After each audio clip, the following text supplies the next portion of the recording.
Picture this. You're standing in your factory. The year is 1939.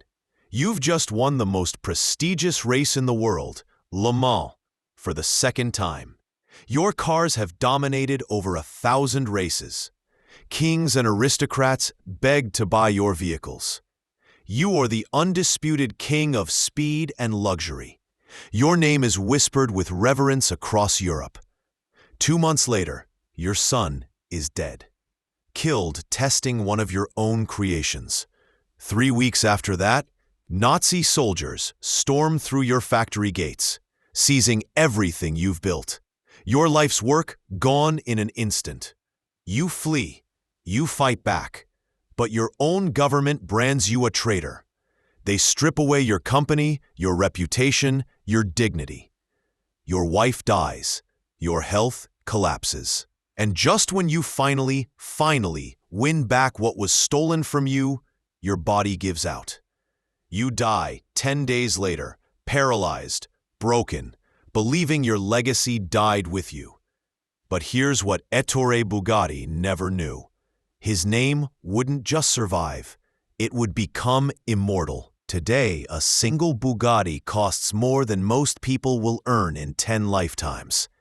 These aren't just cars. They're four-wheeled works of art that break world speed records and sit in the garages of billionaires and royalty. The Bugatti Chiron reaches 305 miles per hour. Read that again. 305 miles per hour on a public road. It's a machine so exclusive, so impossibly engineered that only a handful of people on Earth will ever own one. But behind that iconic horseshoe grille and those earth-shattering speed records lies one of the most devastating stories in automotive history. A story of genius and obsession, of triumph and unspeakable tragedy. A story where world wars destroyed empires, where family bloodlines ended in horror, where governments turned on their heroes, and where a man's greatest creation outlived him by nearly a century. This is not just about cars. This is about a man who saw beauty in speed, who engineered perfection with his bare hands, who built an empire that kings envied, only to watch it burn to ashes before his eyes. And yet somehow, impossibly, that empire rose again from the grave, to become the most legendary hypercar brand in human history. So, how does a name survive death itself? How does tragedy transform into immortality? How did Bugatti go from a basement workshop in 1900s Germany to breaking the 300-mile-per-hour barrier in 2019? Buckle up, because the story you're about to hear is more dramatic than any movie, more shocking than any scandal, and more inspiring than any comeback in business history. This is the rise, fall, and resurrection of Bugatti, and I guarantee you've never heard anything like it. September 15th, 1881, Milan, Italy. Ettore Bugatti was born into a world of art, elegance, and uncompromising standards. His father, Carlo Bugatti, wasn't just any furniture maker. He was an internationally acclaimed designer whose pieces were coveted across Europe. His grandfather was a renowned architect and sculptor. Art wasn't just in their blood, it was their religion. And nowhere was this more evident than in Ettore's younger brother, Rembrandt. Rembrandt Bugatti was a prodigy. At an age when most children played with toys, he was sculpting masterpieces that would later hang in museums. He was brilliant, celebrated 3 years younger than Ettore, and seemingly destined for greatness. Many historians believe that Rembrandt's overwhelming talent pushed Ettore away from the family tradition. How do you compete with a brother who's a genius sculptor before puberty? But Ettore didn't need to compete, because while his family was shaping clay and wood, Ettore's mind was drawn to something entirely different: machines. At 16 years old, with zero formal training, Ettore repaired a broken tricycle with such ease and precision that his father immediately recognized something extraordinary. Carlo didn't waste time. He pushed Ettore toward an apprenticeship at Prinetti and Stucchi, a factory known for sewing machines and bicycles. Nothing glamorous, nothing artistic, just metal gears and grease. Ettore was 17 when he joined. By 18, he had designed his own motorized tricycle, powered by two Di Dion engines, and entered it into a competition from Paris to Bordeaux. This wasn't just teenage ambition. This was the awakening of a mind that saw beauty, not in sculptures or furniture, but in speed, precision, and mechanical perfection. And at 19 years old, Ettore Bugatti walked away from Prinetti and Stucchi with one goal: to build his own car. The year 1900 marked the beginning of an obsession. Ettore Bugatti was a perfectionist in the truest, most unforgiving sense of the word. He didn't just design cars, he drew every single component. Every bolt, every curve, every mechanical detail was sketched by his hand and brought to life under his supervision. It became a ritual, a religion, and his designs were so complex, so ahead of their time, that even the most experienced engineers looked at his blueprints and scratched their heads in confusion. But brilliance attracts opportunity.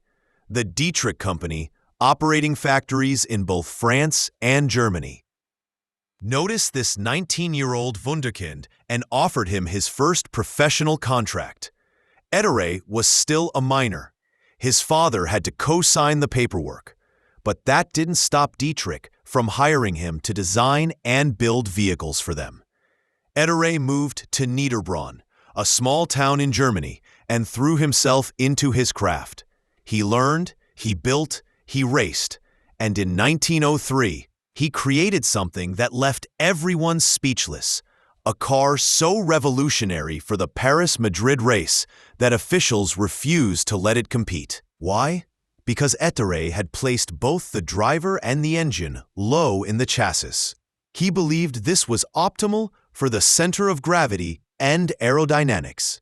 But everyone else thought he was insane.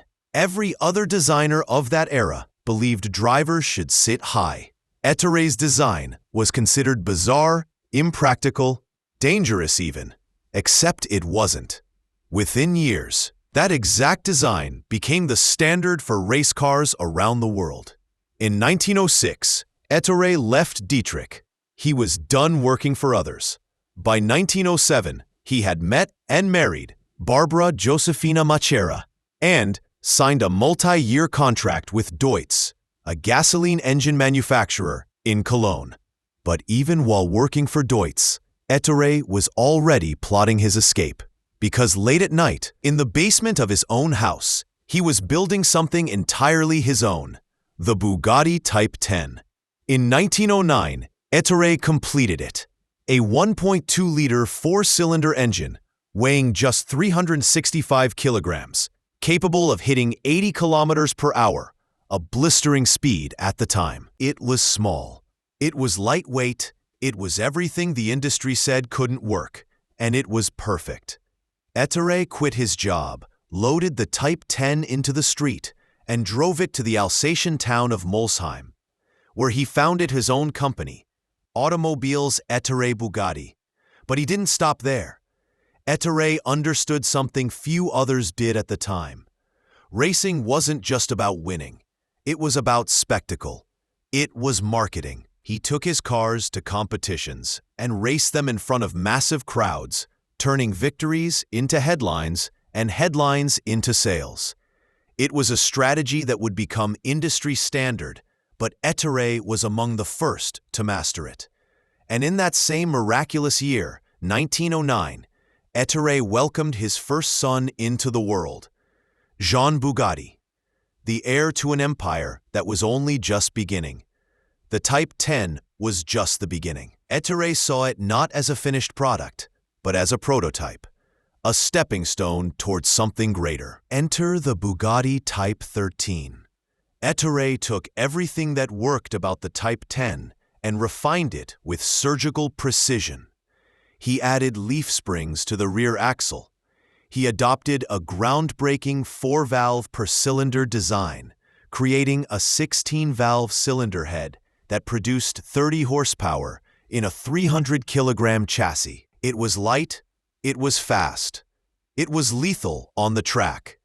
In 1911, the Type 13 took second place in the French Grand Prix, cementing Bugatti's name among the elite of European motorsport.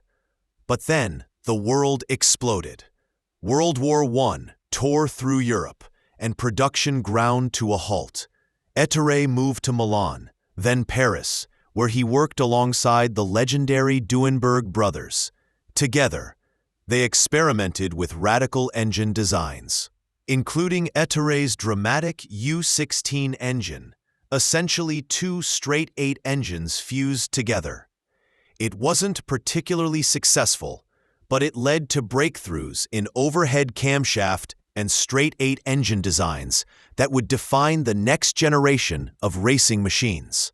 When the war ended, Ettore returned to Molsheim, now French territory, and resumed his life's work, and then came the winning streak. In 1920, Bugatti took victory at Le Mans.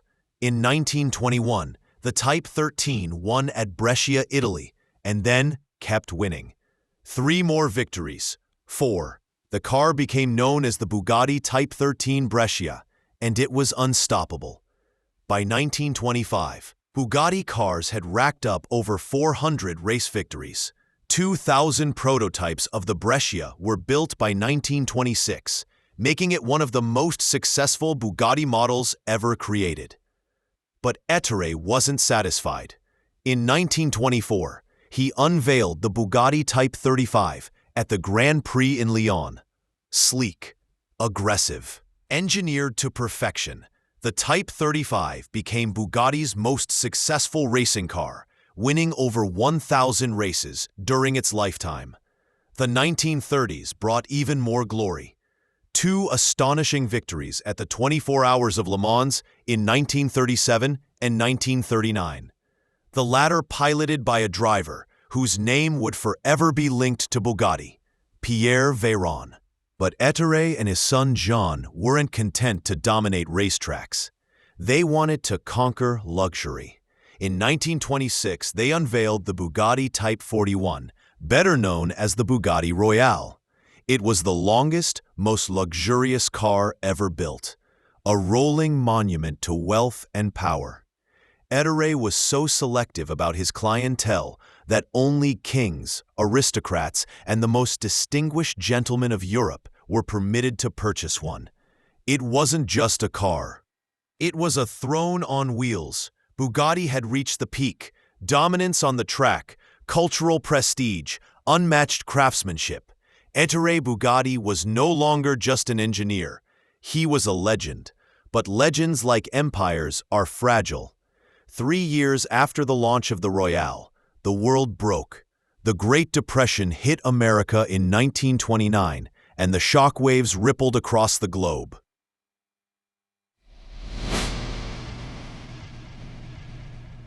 Economies collapsed, fortunes evaporated, and suddenly no one, not even kings, wanted to buy a car that cost more than a mansion.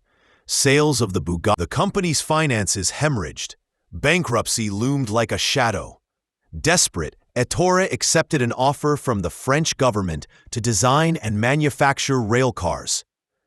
It wasn't glamorous.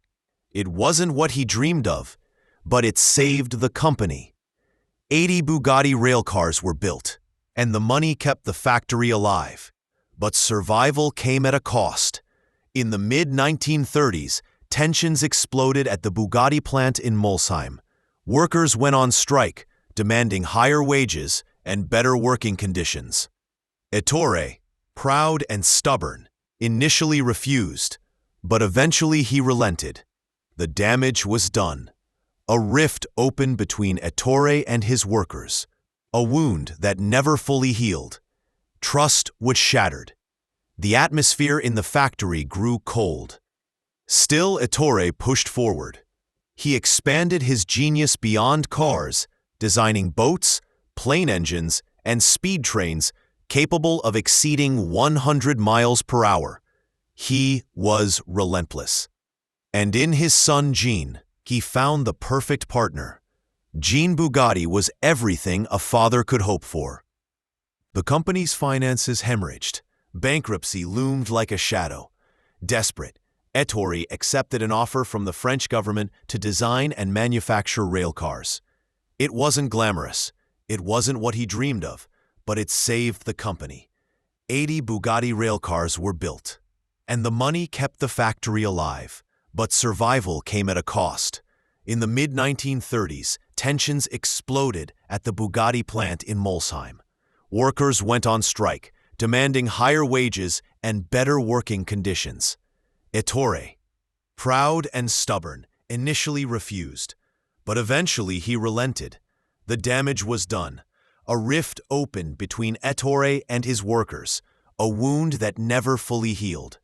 Trust was shattered. The atmosphere in the factory grew cold. Still, Ettore pushed forward. He expanded his genius beyond cars, designing boats, plane engines, and speed trains capable of exceeding 100 miles per hour. He was relentless, and in his son Jean, he found the perfect partner. Jean Bugatti was everything a father could hope for. Brilliant, passionate, a natural engineer, Ettore left him in charge of the Bugatti plant, and Jean thrived. He created masterpieces, the legendary Atlantic, the majestic Royale, the Type 57, which dominated Le Mans in both 1937 and 1939. Jean was the future, the heir, the one who would carry the Bugatti name into eternity. And then in June 1939, everything ended. June 1939. Bugatti had just won Le Mans for the second time in 4 years. Victory was sweet. The future was bright. 2 months later, Jean Bugatti climbed behind the wheel of the Type 57 tank for a routine road test. He had done it 100 times before, but this time, something went wrong. A cyclist appeared out of nowhere. Jean swerved to avoid him. The car jerked, lost control, and slammed into a tree. Jean Bugatti died instantly. Ettore collapsed when he heard the news. His younger brother, Rembrandt, had already committed suicide during the First World War. Now his favorite son, and the nightmare had only just begun.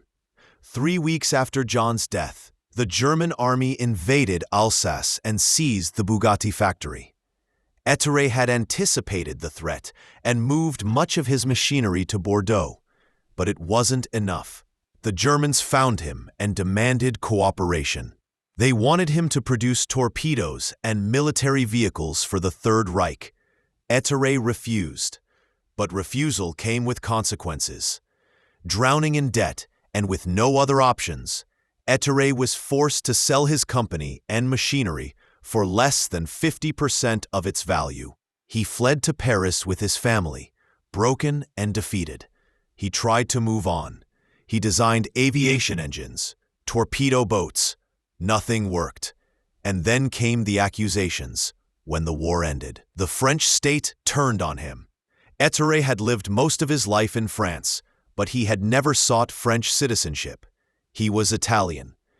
And because Italy had allied with Germany, French authorities accused Ettore Bugatti of collaborating with the Nazi occupiers. It was a betrayal that cut deeper than any loss. Ettore fought back. He sued to reclaim his company. He lost. In 1944, his wife Barbara passed away.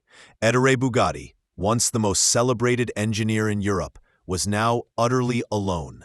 His factory lay in ruins, his mansion abandoned, his legacy in ashes. He visited Molsheim one final time and saw nothing but ghosts. His health deteriorated rapidly. In 1947, at the age of 66, Ettore contracted a lung disease and suffered a stroke. He applied for French citizenship in a desperate bid to reclaim what was his. And then, finally, the state relented. His company was restored, his possessions returned. But it was too late. Ettore Bugatti had suffered complete paralysis. His mind was failing. His body was shutting down. 10 days after the recovery of his company, Ettore Bugatti died. His family couldn't run the business. The Bugatti plant shut down. The factory was abandoned. For decades, it sat empty, a monument to dreams destroyed. For years, Bugatti was a ghost, a name whispered in automotive circles, a legend that seemed destined to fade into history. But legends don't die easily. In 1987, an Italian entrepreneur named Romano Artioli acquired the Bugatti brand and did the impossible. He brought it back to life. 5 years later, in 1992, the world was introduced to the Bugatti EB110, named after Ettore Bugatti's 110th birthday. This machine was a technological marvel, a top speed of 213 miles per hour, aggressive styling, raw power. It was everything Bugatti had once been and more. People around the world were captivated. The name Bugatti was back. The dream was alive. But dreams are expensive. Only 139 units of the EB110 were ever built before the company went bankrupt again in 1995 due to mismanagement. It seemed like the end, again. And then Volkswagen stepped in. In 1998, the German automotive giant acquired the Bugatti brand and made a promise. They teased concept cars throughout the late 1990s, building hype, anticipation, mystery. And then in 2005, they delivered the Bugatti Veyron. It wasn't just a car, it was a statement, a middle finger to the laws of physics. With a top speed of 254 miles per hour, the Veyron became the fastest road-going production car ever built. It shattered records. It dominated headlines. It became an icon. The Veyron continued production until 2015, when it was replaced by something even more absurd, the Bugatti Chiron. In 2019, the Chiron broke the world record again, reaching an incomprehensible 305 miles per hour. It was faster, more powerful, more expensive than anything that had come before it. Bugatti was no longer just a car company. It was a symbol, a status symbol, a dream machine for billionaires and collectors. The name that Ettore Bugatti built in a basement over a century ago had become the pinnacle of automotive excellence. Ettore Bugatti never lived to see what his name became. Ettore Bugatti never lived to see what his name became Chiron. He never saw his name become synonymous with speed, luxury, and uncompromising excellence. But perhaps that's the most powerful part of his story. Because Bugatti wasn't just about the man. It was about the idea, the obsession, the belief that perfection is worth pursuing even when the world tells you it's impossible. Ettore Bugatti taught the world that engineering could be art, that speed could be elegant, that machines could have souls. He lost his brother. He lost his son. He lost his company. He lost everything. But his dream refused to die. Today, Bugatti represents the absolute pinnacle of automotive achievement. Cars that cost millions. Cars that break records. Cars that are owned by only a select few, just as Ettore intended with the Royale all those years ago. And every time a Bugatti roars down a track, every time it shatters another speed record, every time someone pays 8 figures for a piece of rolling art, Ettore's legacy lives on. Because some empires fall, some legends fade. But Bugatti is eternal.